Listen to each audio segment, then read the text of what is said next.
ప్రభువునందు స్థిరులై ఉండుడి.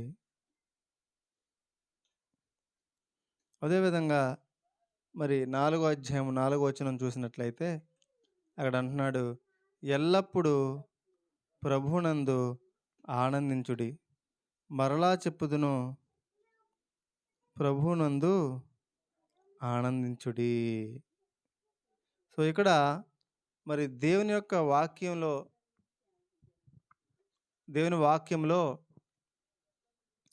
పౌలు గారు మాట్లాడుతున్నటువంటి మాట ఏంటంటే 2 విషయాలు చెప్తున్నాడు. ఒకటి స్థిరులై ఉండండి. రెండవది ఆనందించండి. ప్రభువునందు ఆనందించండి. ఎందులో అండి? ప్రభువునందు ఆనందించండి. ఇందాక మనం ఒక సంఘటన చూసుకున్నాం. ఒక సంఘటన మనం చూసాం. బిల్లీ గ్రహాం గారు వాక్యం చెప్పినప్పుడు, ఇంకా నేను ఆనందించడానికి, నేను ఎంజాయ్ చేయడానికి నాకు జీవితం చాలా ఉంది.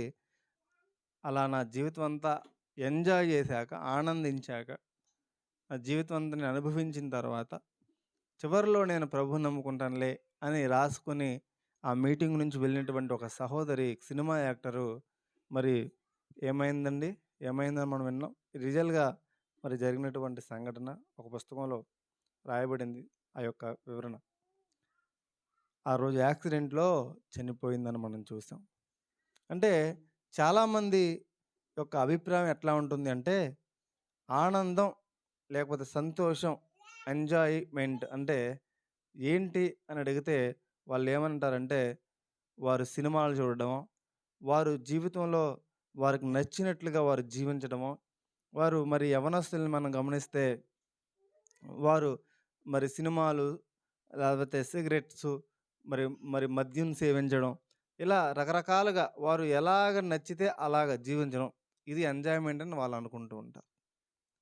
కానీ వాస్తవమైన పరిస్థితి ఏంటంటే, వారు నలుగురితో ఉన్నప్పుడు బాగానే ఉంటున్నారు గానీ, మరి వారు ఒంటరిగా వాళ్ళు ఉన్నప్పుడు ఆ ఎంజాయ్‌మెంట్ అనేది వాళ్ళు అనుకున్నటువంటి ఆ ఎంజాయ్‌మెంటు, ఆనందం కాస్త ఏమవుతుందంటే ఆవిరైపోతా ఉంది. వారు అభద్రతా భావానికి, నిస్పృహకు, నిరాశకు, కృంగుదలకు గురై, డిప్రెషన్‌కి గురై వాళ్ళు అనేక మంది వారు జీవిస్తా ఉన్నారు అనేది సత్యం. అందుకే మరి డబ్ల్యూహెచ్ఓ అనేటువంటి సంస్థ ఒక ఆహ్, సర్వే చేస్తే 165 దేశాలకు పైగా ఉన్నటువంటి దేశాలలో యవ్వనస్తుల్ని, అనేక మంది ప్రజల్ని, మరి చిన్నవారు మొదలుకొని పెద్దవారు వరకు కూడా మరి అనేక మందిని వాళ్ళు సర్వే చేసినప్పుడు వారందరూ కూడా చెప్పినటువంటి భయంకరమైనటువంటి సమస్య, ప్రపంచం ఎదుర్కొన్నటువంటి సమస్య ఏంటి అని అడిగితే, వారి నుంచి చెప్పినటువంటి విషయం ఏంటంటే, వారందరూ ఎదుర్కొన్న సమస్య డిప్రెషన్. ఏంటి చెప్పండి? డిప్రెషన్ అంటే కృంగుదల. మరి యవ్వనస్తుల్ని సర్వే చేస్తే, యూత్‌ని సర్వే చేస్తే, వారు చెప్పేది కూడా ఏంటి చెప్పండి? డిప్రెషన్. వారు చెప్పేటువంటి ఆన్సర్ కూడా నేను కృంగుదలకు లోనైతున్నాను. నేను అందరితో బాగానే ఉంటున్నాను గానీ, సినిమాలకెళ్తున్నాను. 3 గంటలు సినిమా చూస్తున్నాను. సినిమా అయిపోయిన తర్వాత మళ్ళీ నన్ను డిప్రెషన్‌లోనికి వెళ్తున్నాను. నా స్నేహితులతో మాట్లాడుతున్నాను. స్నేహితులతో మాట్లాడినంత సేపు బానే ఉంటుంది. మాట్లాడింది అయిపోయిన తర్వాత మళ్ళా నన్ను ఆ డిప్రెషన్ నన్ను వదలతలేదు. నేను అనుకున్నది అనుకున్నట్టుగా జరగదేమో అనేటువంటి భయం.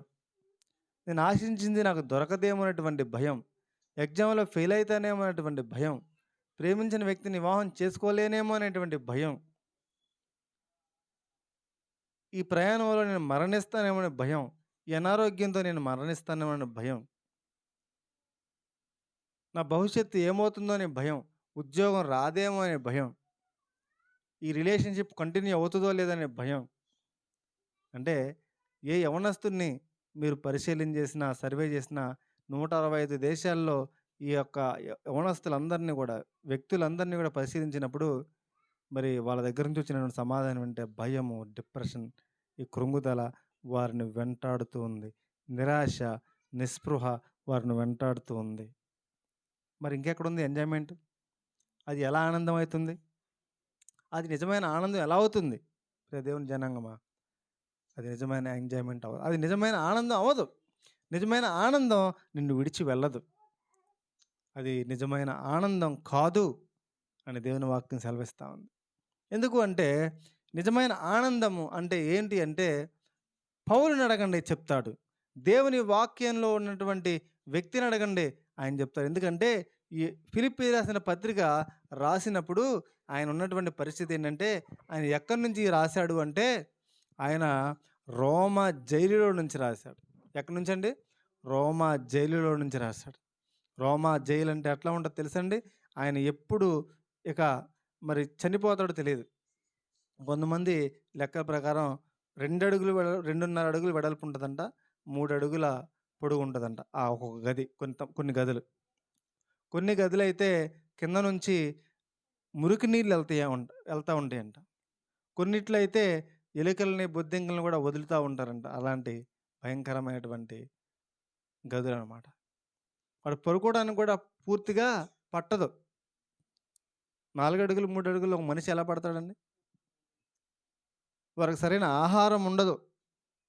వారికి వెలుతురు ఉండదు. సరైన వెలుతురు ఉండదు. అవకాశం బయటికి వెళ్ళడానికి ఉండదు.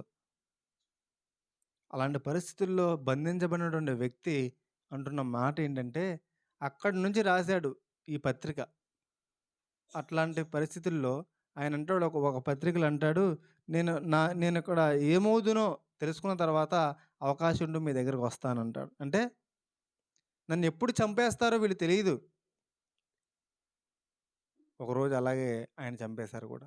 ఆయన తలని నరికేశారు. ఇంకో కొన్ని రోజుల్లో ఆయన్ని చంపిపోతున్నారు ఆయన. ఆ విషయం తెలుసు ఆయనకి. ఇంకొన్ని రోజుల్లో మరణిస్తావు అని నీకు తెలిసినప్పుడు నీ మనస్సు ఎలా ఉంటుంది? ఒక వ్యక్తికి అలాంటి పరిస్థితుల్లో పెట్టి కొన్ని రోజుల్లో నీ తల నరికేస్తారు, నువ్వు చచ్చిపోబోతున్నావు అని తెలిసింది. అతను ఎలా ఉంటాడు చెప్పండి? అతనిలో ఆనందం ఉంటుందా? ఆనందం అనే మాటకి అతని దగ్గర స్థానం ఉంటుందా? దేవుని నమ్ముకొని దేవుని వాక్యాన్ని ప్రకటిస్తున్నందుకు అట్లాంటి శ్రమలు అనుభవిస్తూ ఉన్నాడు కదా. అలాంటి వ్యక్తి దగ్గర ఆనందం అనే మాట కనిపిస్తుందా? వినిపిస్తుందా?